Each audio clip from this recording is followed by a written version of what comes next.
What if I told you guys you could buy a folding knife just as strong, just as durable, and just as reliable as this zero tolerance 0350, but for only 1/3 of the price?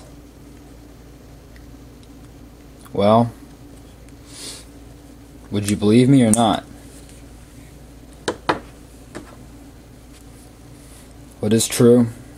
This is the Buck 110, and in my opinion, it's just as durable, just as reliable, and just as heavy duty as that zero tolerance 0350. I can't believe I haven't done a review on this. I was looking through my videos and just saw that there wasn't a Buck 110 review in any of my videos, so you know, spitting it out right now. And I don't even know if I should be doing this review, because this is just one of the most famous knife designs in the whole world, if not the most famous knife design in the whole world.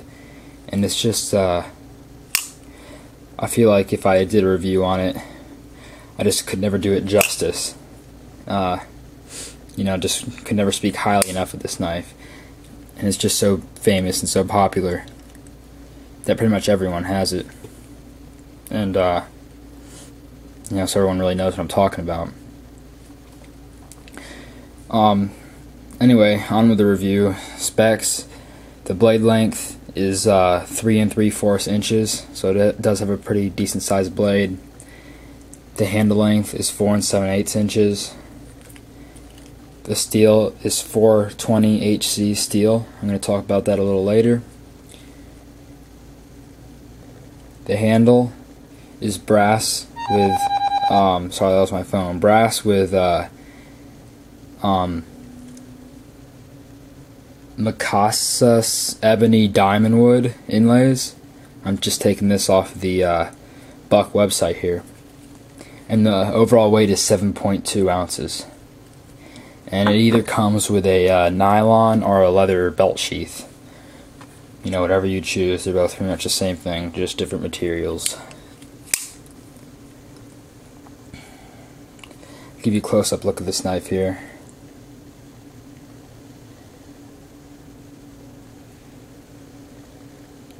Show you every detail of it. This is just really a beautiful knife when you buy it. I know mine's not that nice looking, but when you do buy it, you know, you have the nice shiny brass bolsters and, you know, nice satin finish blade there. But mine, if you can tell, is a little bit scratched up, and just a little bit of tarnishing on the bolsters there. You know, just a little bit. I have used this knife a lot.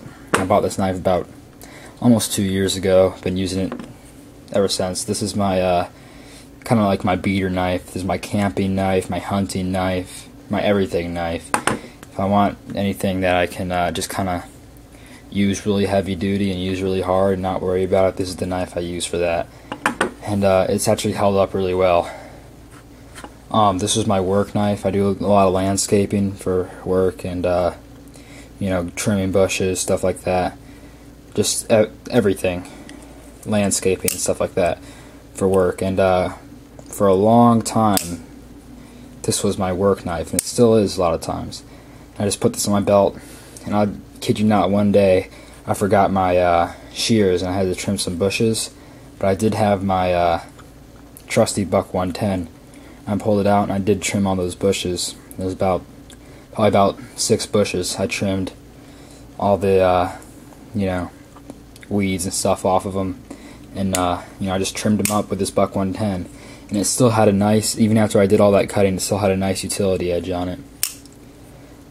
And after 2 years of really heavy use, and trust me, I've chopped with this, I've cut branches with this, I've done pretty much anything you can think of with this. Almost no blade play at all. There's a little bit of side to side, but besides that, there's no blade play at all on this knife. And that just really did amaze me, because I have used this pretty heavy duty. And the rust resistance on this, you can see there is a little bit of rust right there. Besides that, there's not really any rust on the blade. I'm sure there is some down in the handle where I couldn't really clean, but this knife has gotten wet a lot of times. This, like I said, this is my camping knife, and when I go camping, we fish most of the time, so around water a lot. So this has been underwater many times. This has been covered, just completely covered in mud, sand, and dirt, and no problems whatever. It's still very smooth opening and everything. And a lot of people say, well, I don't want to use the Buck 110 as a work knife because I can't, can't open it one-handed. I can't just pull it out of my pocket and flick it open. Well, that's not true. I can't really do it over the review table, but I'll show you here. What I can basically do to open this one-handed is do like a spidey drop, where basically you grab the, it's what you do with Spyderco's, where you grab the, on the Spyderco's, you grab the opening hole and kind of flick it back like that. I can do that with the Buck 110. Let me try to do it over the review table. Might not have enough room. Here you go. So you can open the Buck 110 one-handed. You just got to be creative.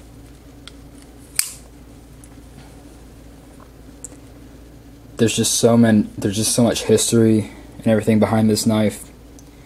It was one of the first locking bladed folded knives.